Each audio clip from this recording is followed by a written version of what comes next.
Your left hand know what your right hand is doing. Welcome, Yonara. God be with you.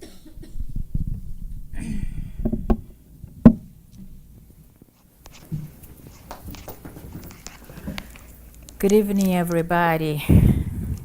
Today we're going to talk about, like Magda says, do not let your left hand know what your right hand is doing.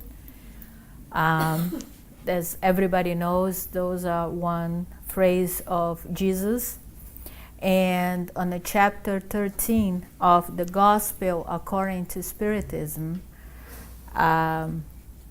just a reminder that the Gospel according to Spiritism, it's not a new Gospel, it's the same Gospel.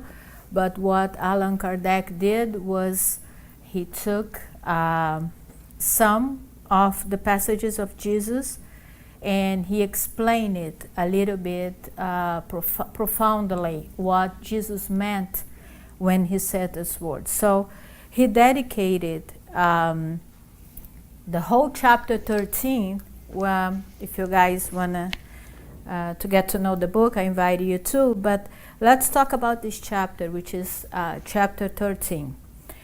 What do you think? Why do you think Jesus told us this? What is your idea when you hear that? Your idea, not something that somebody taught you. When you reflect upon this, do not let your left hand know what your right hand is doing.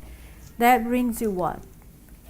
For me, sometimes you think about doing something, but your action will be something else different. That's what he meant to you. Okay. Anybody else? What do you think? Why you don't? Not telling the other ones your good deeds.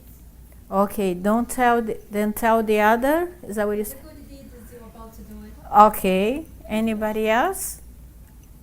For me, it's like whatever you're doing with your right hand, it's you don't comment, and it's because when you're doing something for someone, you're actually receiving the benefits, and if you comment or you speak about that means you receive it in earth, not in the spirit. Okay. Okay. So it's a very important little phrase. Okay, let's start it with this. And yes, it made sense what everybody said. Let's see what the spirits told Allan Kardec about this chapter, okay, about this phrase. The first thing we're going to ask you is this. How many there are who only give with the expectancy that the one who has received will shout out to outside? Is that something that happens? Right? That's probably one of the reasons why Jesus told, do not let your right hand. Because think about it. Let's reflect upon this. What is the intention of the person?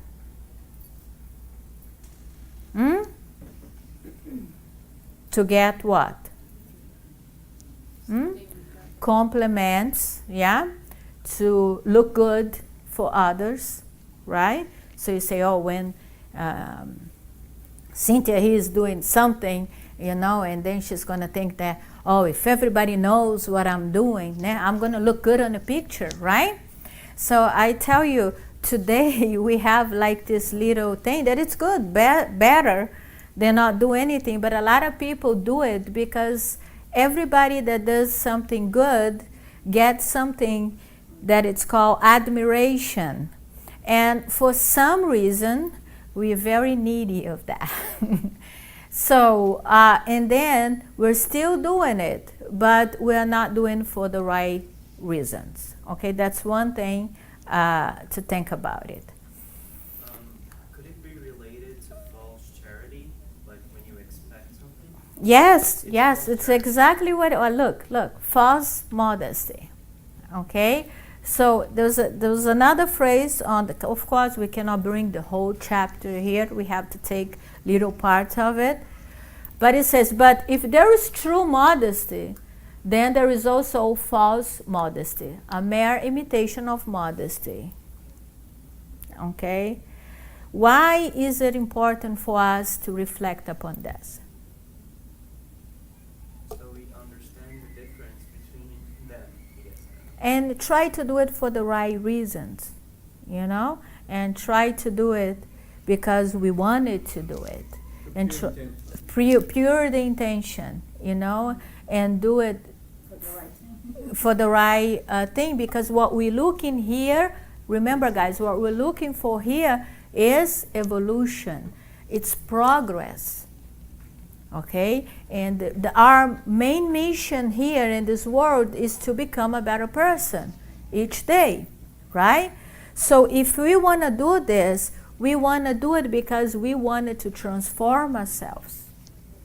Okay? And we are not looking only to get some applause. No? We don't actually need that. If we are in such a need of that, there's something else that we need to work on it. Okay? All right.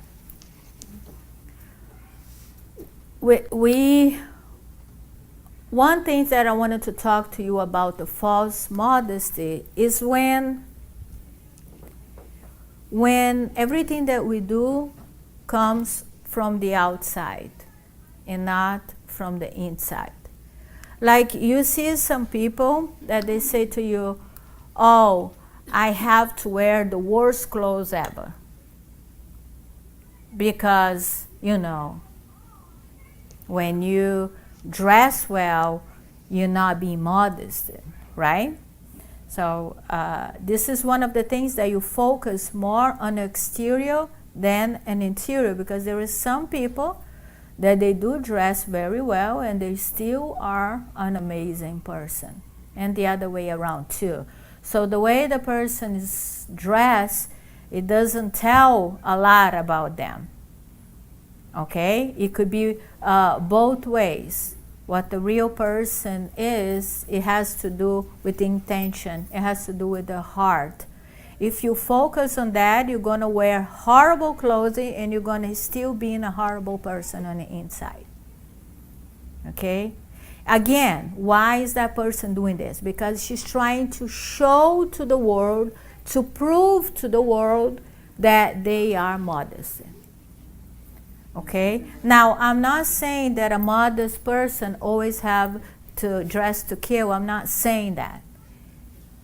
What I'm trying to say is that that does not define a person. Is that clear? Okay. All right. This is what I wanted to talk to you about too. And the book talks about, apart from material charity, which is the main reason of the chapter, there is also moral charity. Can anybody think about that for a moment? What is moral charity? Something that you do for your heart.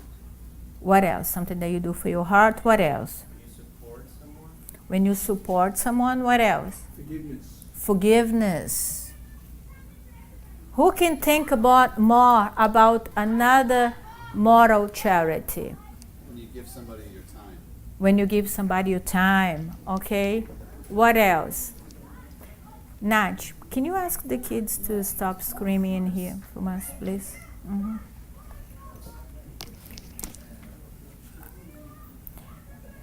Okay, let's keep talking about that. Okay. Also, inspiration. Inspiration. Okay. Benevolence. Mm-hmm. Compassion. Benevolence, compassion. Mm-hmm. Okay. In this chapter, Allan Kardec talks about that the moral charity should always be included on the material charity, because the moral charity, it's something that we do to help a person, but that doesn't mean money only. It means anything. It means forgiveness. It means benevolence. It means bring hope to another person, and also to build those virtues in you. That's the moral charity. Okay? So, the spirits in that chapter bring an example, and they talk about if you just doing material charity, and sometimes a person can make another one that is in need embarrassed. Right? So I'm superior than you. Here we go. But when you have moral charity, that will stop you from doing that. Because your intention is also to develop the love inside of you. You have always two intentions: to help and to learn how to love. Love is devotion.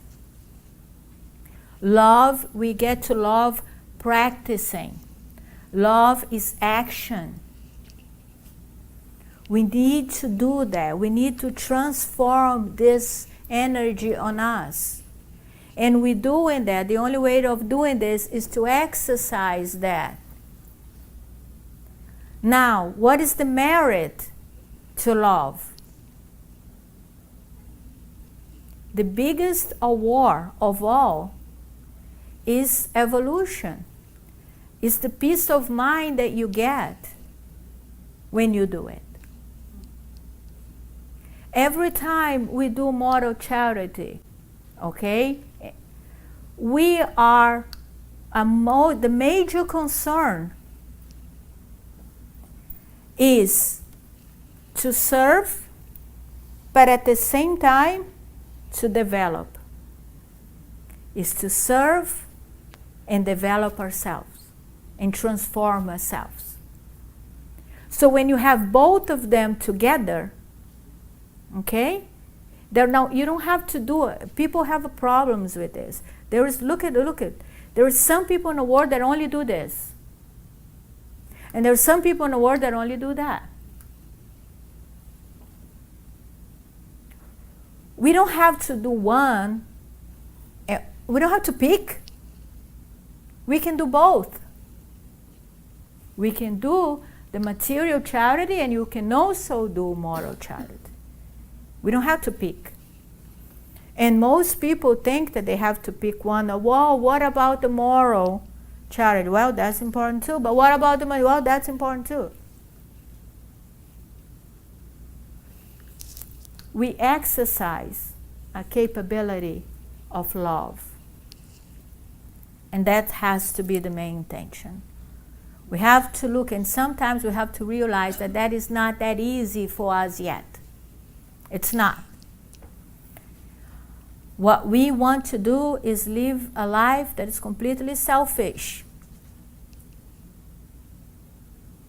But then we get the consequences of that. And what are the consequences of that? Suffering for us. I was talking yesterday on our groups, that we have a group here once a month that we talk about our feelings. I was talking to the group, and we were talking about how it's painful it is to be racist. And people don't realize that. It's painful for the person that is racist.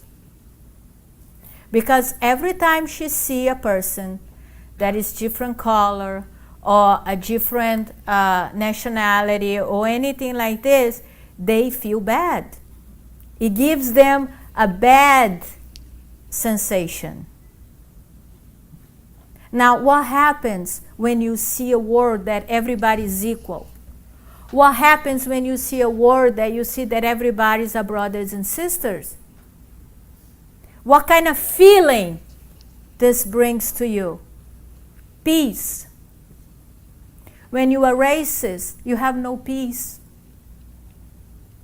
Any attitude of the other person makes you mad. You hear another person talking in a different language, that irritates you. It's not a good feeling. And the worst of all, it makes you sick. Because all these emotions that goes in, that you bring it in, it's actually bad for you. We know that, right? Science already know that. So we don't realize that being selfish hurts us. Hurts us. Because we cannot be happy when everybody is happy. So if you have a person that you like it so much, or not that you like a friend, or somebody that you know that have this huge success and is living the life, you can't be happy for her because you're selfish. But you're not happy, but you're mad. It brings you something here, envy. It's not a good feeling. So what causes us to be unhappy, it's not the events of the life, it's our imperfections, our shadows. That's the reason. And when you have moral charity, you try to overcome this. And you try to live your life with meaning. Because what you are, it's a spiritual being. And you know that.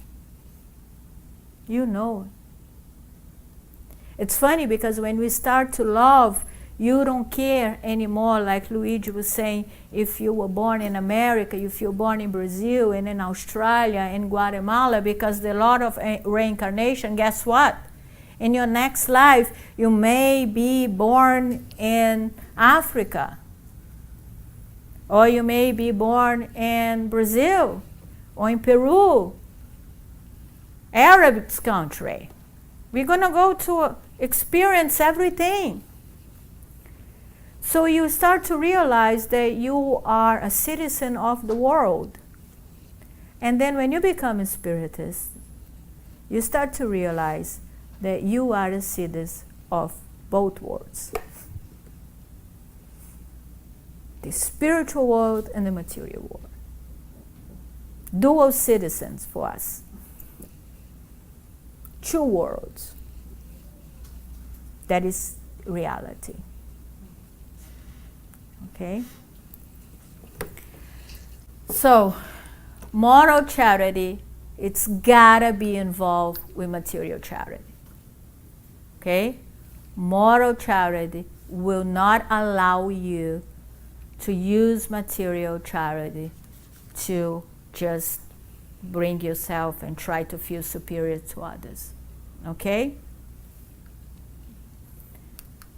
Okay. Real generosity acquires total sublimity when the benefactor, inverting the part, finds a way of placing themselves in the position of being the one who is in debt when facing the person who they are helping. This is also in chapter 13, which is, it's Natalia, Luigi, are you in the room? You got the wrong one. I need a different one. It's the second one from my email. It's not this presentation. You have a few more slides on that one. I just realized. Yes, okay. So we can talk about this. Because sometimes what we need to do, so we know that we're doing the right thing, is when we are putting ourselves on the other person's shoes. So do we do that? Like if you're trying to help someone, what are the feelings that you have? Do you actually try to feel what the other person's feeling? To hear what they have to say? It's not in it's this first one here, Luigi. Yeah, that one. Mm-hmm. It's exactly this. It's when you are able to do this movement. Think about it. It's a movement. Okay. So if I'm doing exactly what I'm supposed to do, by here, my mental is telling me, mental access is telling me I have to help. This is what I have to do to be happy. Okay? Some people think like this. But then you have to put your heart into it. Because you need to develop yourself. You need to transform yourself. So you're also going to have feelings when you're helping someone. And the best way to develop that feeling is to put yourself in the other person's shoes. Like, what if it was me on that situation? What would I like? Okay, now this is for anybody, even a friend. We love to tell people what to do. We love to, but based on our own opinion, on our own life. So we tell, you know what, you do this, you do that. Sometimes we don't even apply that into our own lives. But we love to do that, don't we? Right? Why it's so hard to help, Mm-hmm. and it's be at the same level of the person we are helping. What do you mean, so hard? Why it's so hard to help and have this equal feelings, like Compassion, like putting yourself on their position? yourself and the other person's situation, Yes. and not feel superior to that person. Yes, that's a great question. Because we don't pay attention to those feelings. Sometimes we want to help a person out of the ego. And exactly, and you don't feel the necessity to do these movements. It's love, it's action, it's devotion. It's got to come from the heart. But if you actually do it, let's talk about the passes for an example. This is the forms of love. So what do you do there? You pray, and then what? What type of feelings do you bring?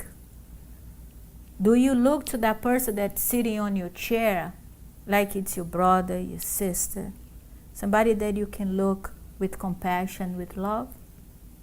No. You go there, you apply the passes, and you say good night. So we're not yet in tune with the real thing. That's why there is so much hypocrisy in every single religion out there. Because we are more concerned on the outside and what the people are thinking about us than the real thing. Now let me ask you a question. Who wants to be the real thing? Who wants to be the real thing? Everybody claims to be. Claims to be.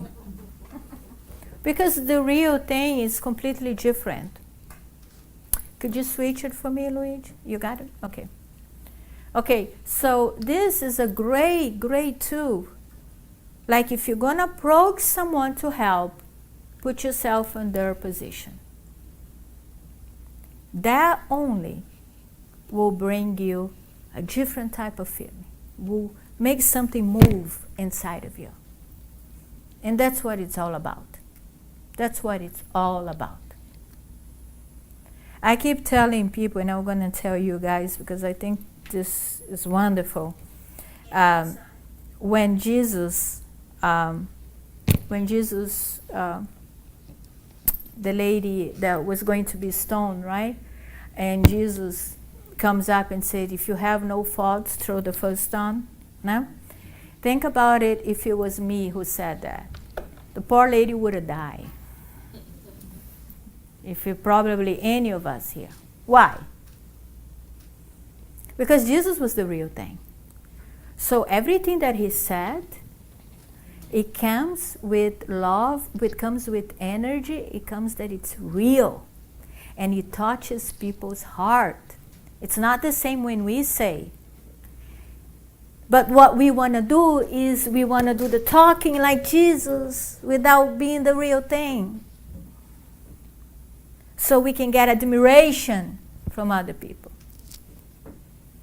That's why this chapter is so important. Because if you're looking for admiration, you're wasting your time. Because you are doing because you need to feel important. Guess what? You are already important. You are. We are already. We don't need others to tell us how important we are. We are important. Okay. Jesus tells us that when we prepare, this is interesting. Another thing that I want you guys to reflect upon. Jesus tells us that when we prepare a feast, we should not invite our friends and relations, but instead the poor and the mean. In their literal sense, these words appear to be absurd, but if we understand their spiritual sense, they are in fact sublime. Who understands this passage? What did Jesus mean? That if you do a feast, don't invite your friends. Invite the poor instead. What is behind this? Forget about the people, let's focus on us. Why? What is that? This is how we need to interpret the gospel. How is that you have to move on you to become a better person? It's like you have to activate love, and to love the person that is poorly, I think it's to love someone that is my enemy, and someone that doesn't agree with me, like my friends or my relations. So it's harder to move that love inside of me for my morals or charity towards people that doesn't think like me, or I think that's one of the things. Invite what the other it doesn't agree with me and Challenges. Challenge. You. You can do stuff for people that can do anything for you. You don't expecting anything. Yep. You know, you'll have That no could be too. interest. That's one of the things that the spirits talk about, the spirits book. You think when you invite the poor and your enemies, when you invite them, they cannot give anything back to you. And sometimes when we do the feast, we're looking for people that, come out for dinner, and then I prepare this beautiful feast, and then you go in and you tell the other people how nice it was, And but those are the people that can actually not give you the status that you wanted. That some people will do that, will make parties at their house, for status. It can be even in the community that they live. So when Jesus says, if you have that feast, the feast means what? Abundance. Invited the ones that it cannot give you anything back. This is just one other way of saying the same thing. That, like, don't let your right hand know what your left hand know what your right hand is doing, because it's so important. Okay.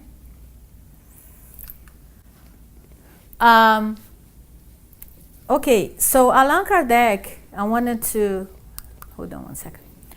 talk to you about this, because the spirits give us a little bit of a test that we can do to work on our moral charity. Okay? Because it's very easy. The Spirit said that do material charity, it's much easier than do moral charity. And we need to do both. We cannot do one and forget about the other. So he gave us a few steps to let us know what moral charity is. So are you guys ready? Let's do this. One of the moral charities, keeping quiet while another perhaps less intelligent person is speaking.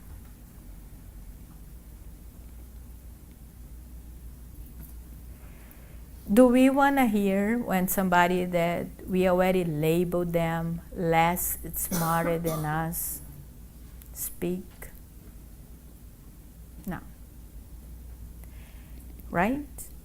And what do we want to do? We want to show them how much we know. Yeah?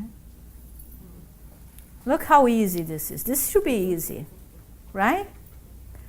Let the person, let's hear. Let's see what the person has to say. You don't have to agree with that, but let them talk a little bit. You don't have the necessity of going and do this. You can do that. Now, that happens on our daily lives. We're constantly judging others about their intellect, and it's kind of like a competition, you know, who knows more. And we don't need that. Okay, this is kind of like showing off everything that we know, right? Okay, so this is easy, right? From now on, let's do this. Okay? The second one is to play deaf when mocking words escape the lips of one accustomed to the right. Can we do that one? Hold the lips. Can we do that one? You know, that sometimes, let's think about this, let's reflect about this for a little while. If that person that is mocking us, what are they trying to do?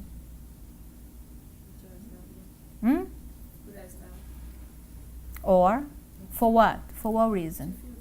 To feel better about themselves. Most of the people that do that, they put you down so they can feel better about themselves. Why do we want to be upset with that? Simple as that. Because, like I said to you, if you look at it in that way, but we think as, oh, that person is going to offend me, you know, it's an offense. It's an offense because you allow him to be. There was other ways to deal with that. That it actually will be healthier for you.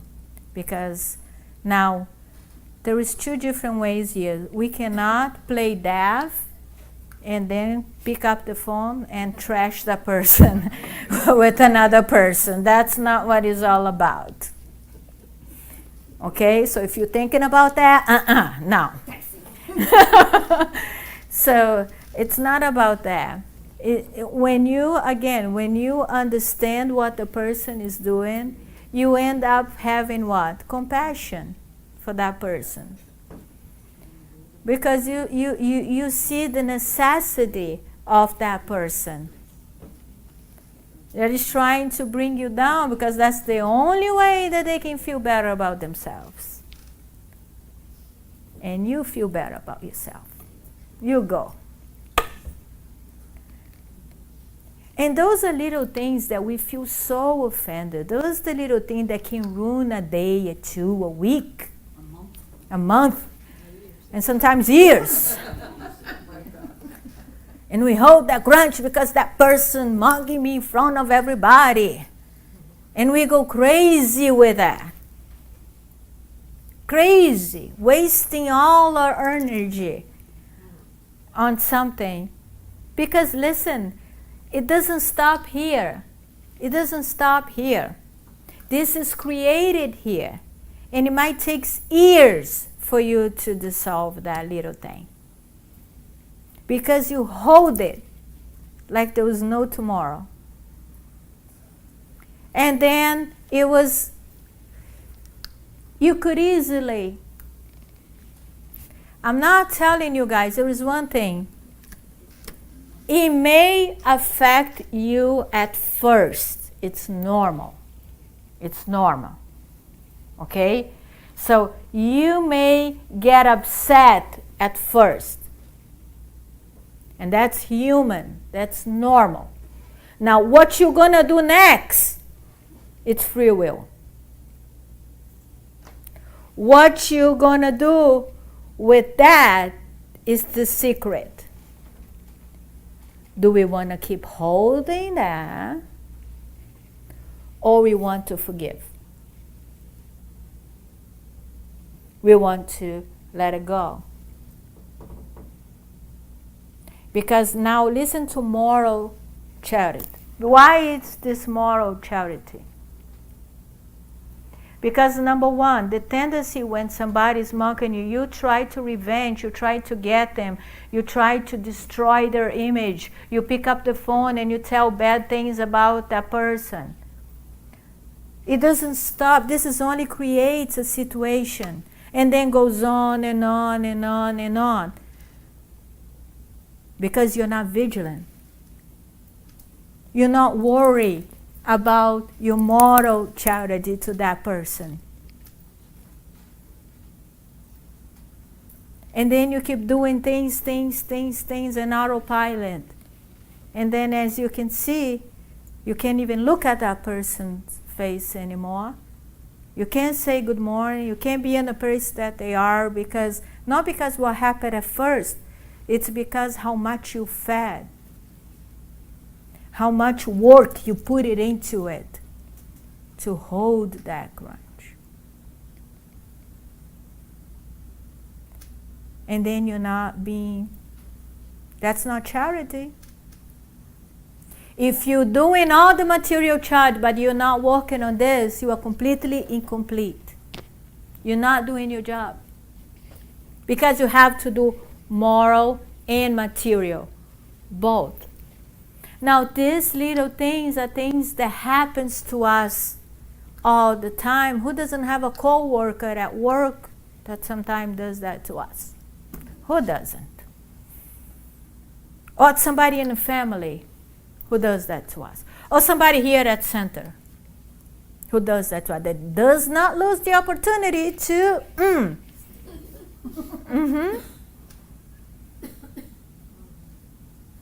Do we know somebody like that? Yeah. Do we sometime become that person? Yeah. Okay, they just want to feel important. Okay? And if you use that, you're going to have compassion and you're going to let it go. And when you work on your moral charity, you are in alert and you catch yourself doing it. And you try to transform yourself.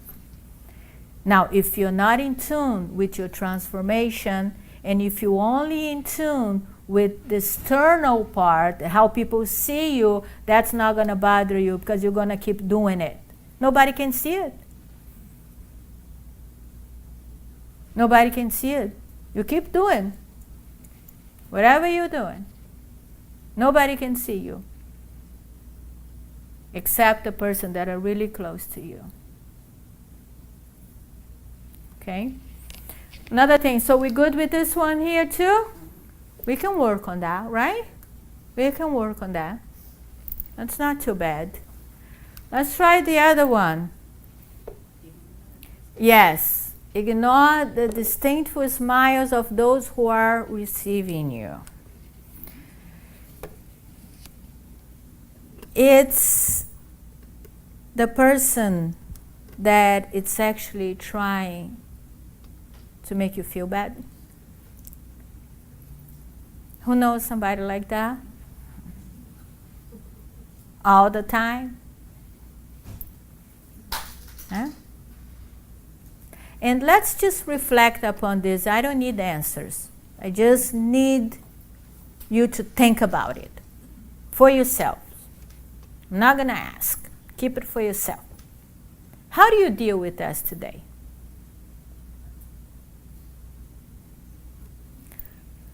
How much this can hurt you today?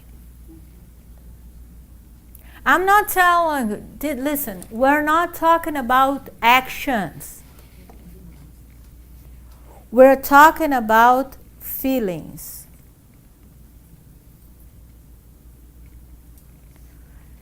Action is a little bit easier because I put in a smile in my face and I fake it and everything's good.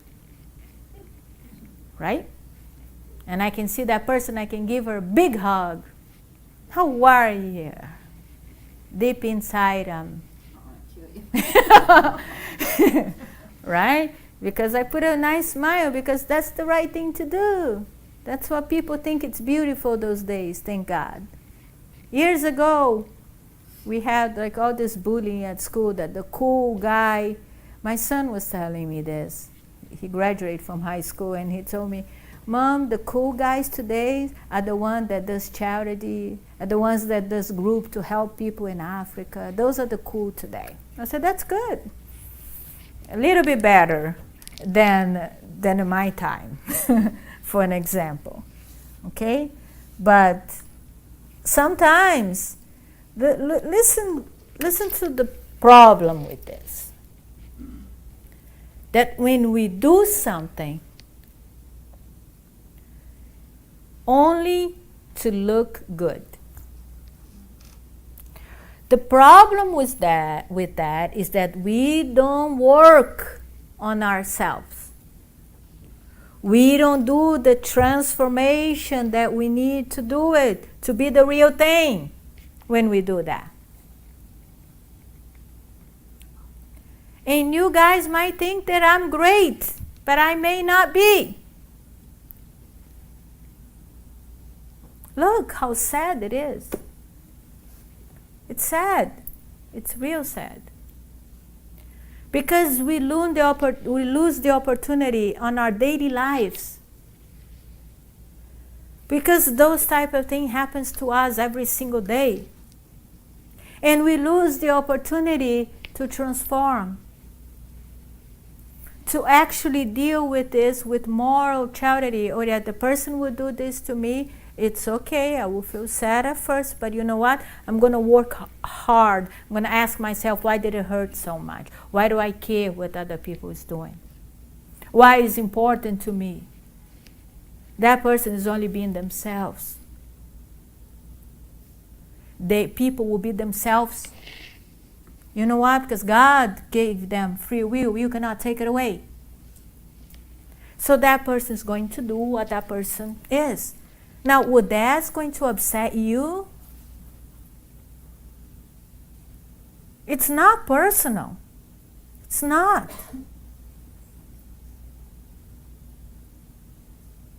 What hurts people, huh? What hurts? Think about it. Is the words what hurts? It's the ego. It's the necessity of looking good to others. Or sometimes it's just telling you what exactly you are. You just telling the Yonara. Yes, there you go. Words, that's painful. What we have to look is what's hurting. It's in us. We do that exercise, and the other person, what they did is not going to mean that much. But it takes practice. It takes practice. Okay? So another one is when they quite wrongly suppose themselves to be far above you. It's unbelievable how much that bothers us. Unbelievable. Right? Look at that person. She thinks she's better than me. So? So what? It's her problem. It's her shadow. Why do we allow this to hurt so much? If we know that we are all equally created, to God, to Jesus, to whoever matters, we are all the same. So if that person chooses to think that she's better than you, what can you do? We look like little kids, 2, 3-year-old. And it's sad. You know why it's sad? Because it really bothers us. It really hurts us. It really brings us down. And then you keep fighting. No, I'm not. I'm better than you. And going for the other person, it's horrible to feel superior to others. It's a horrible feeling. You know what? Because in a day that somebody tells you that you're not that good, you suffer like crazy.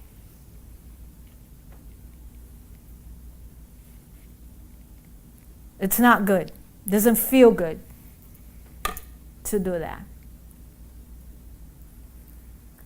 So some people might think they're better than us. Let's be in peace with that. Everybody? Peace. Peace. You think that you're better than me? Go ahead. Not gonna fight. Not gonna dispute. Not gonna go crazy. I'm gonna allow you to think that you're better than me, because to me, doesn't matter. To me, when I see you, I see somebody that you don't think that you are important. That's why you want everybody to think that you're so important. It's the same lessons from the one. I'm going to put myself in your position. Why are you acting that way? Why are you doing this craziest thing? You just want to be loved. And it's funny because when we respond like without going trying to compete why we're so good, the other person puts so much energy because they want you make you feel bad, and they realize they can't. The energy is all wasted. It's a waste, because you're not going to look superior to them because I'm spiritual superior than you, so I'm not going to care what you said. No. That's going to be another hypocrisy. No, I'm not going to care for what you say. I understand your point of view. I understand where you come from. And I understand that we are all created equally, even if you like it or not. And the most important thing is to me to feel that I'm important. Do you feel that you are important? Do you? Do you? That should be enough for you. If you don't feel that you are important, you're going to seek the importance on somebody else. It's that easy. And when somebody tells you that you're not important, they are more important than you, it's going to hurt you. So again, the problem is with us. Yes, sir. Problems also with the society you live in. From the time you first enter school, where they start giving out grades, to the time you graduate, to the time you go to university, and somebody goes to Harvard, while somebody goes to the community college. Our society is telling us that somebody or those people are more important. That's an excellent point, because that's what we have to learn how to live, is to live outside of this matrix or what they're telling us to do. You know, it's easy because that's exactly what happened. You go to school, and we are teaching our kids to do that. And that's what society teaches us. And we have to be very careful with that. Because what we're seeing in that is, do you see a happier society? How many people are committing suicide those days? 1 every 4 seconds. 1 every 4 seconds. Why? Because this type of life does not bring happiness. You see that the richest countries are the ones that have more indices of suicide. People that can't live with themselves. And we have to realize exactly what you said, how the society, how we are manipulated by the people. We watch TVs every time in the commercials, like telling you that for you to be happy, you have to have this beautiful house. So real estate commercial, have you seen? Have this, they put a beautiful family, happy, and a house, and you thinking, okay, for me to be happy, I gotta have that house. So you start thinking of it. Same thing with the beer commercial. Beer. Hey, everybody seems to be happy. And what we're looking for is happiness. So the marketing works with us to manipulate us, to make us thinking that this is what is important. And then we end up forgetting about everything that Jesus taught us 2,000 years ago, or any other religion that you wanted to follow. They all have moral principles. I don't care what you follow. They all have the teaching for you to get out of this manipulation and be real and really live your life as a spiritual being. So really quick here, because we're running out of time. Beneficence, they're talking about that. Also, the act of beneficence in this world, my friend, gives you happiness of the heart, being the purest and sweetest delight, which neither remorse or non-indifference can perturb. So this is important, because when you actually bring this to your heart, nothing can disturb you. And this is happiness, right? A thing can happen to you, but does not disturb you. This is the real merit. When things does not disturb your peace, or your peace of mind, and you can deal with life's challenges in a peaceful way. And this is one of the ways to conquer that. Oh, said the Spirit, if only you could understand something of the greatest and enjoyment which encompasses the generosity of beautiful souls. You need to start doing that. Are you generous? Are you? Are you? Anybody here are generous? Because if you're looking for happiness, that's one way. Be generous.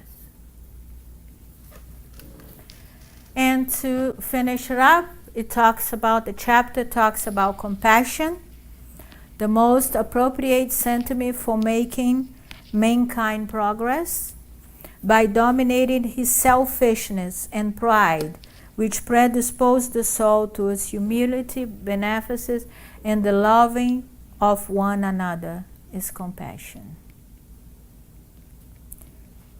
Look at this. We have a job to do.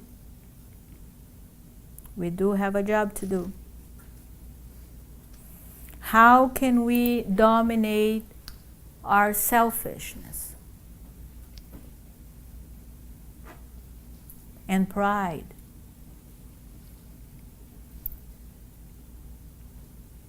When we do this, we predispose the soul to humility. We need that. We need beneficence. And we need to start loving of one another.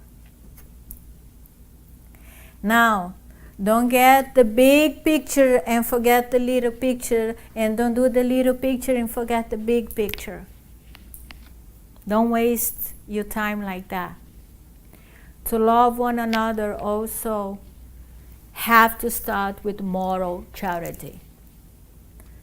Remember what the Spirit says, the moral charity is what's going to guide you to do the material charity. So we have to have both. And we can do both. Now, life will invite us every single day. We will challenge us to moral charity, to treat others the way we wanted to be treated. We have that opportunity every single day. And when we wake up every day, we can wake up, open our eyes, and say, there is another beautiful day for me to learn how to love one another. What a beautiful way to start your day. What a wonderful challenge. And when you do that, life becomes more peaceful and beautiful, and for sure less stressful. Because what you're looking for is so much bigger than you. And what you're looking for is to become the real thing. And what you're looking for is to build a better world.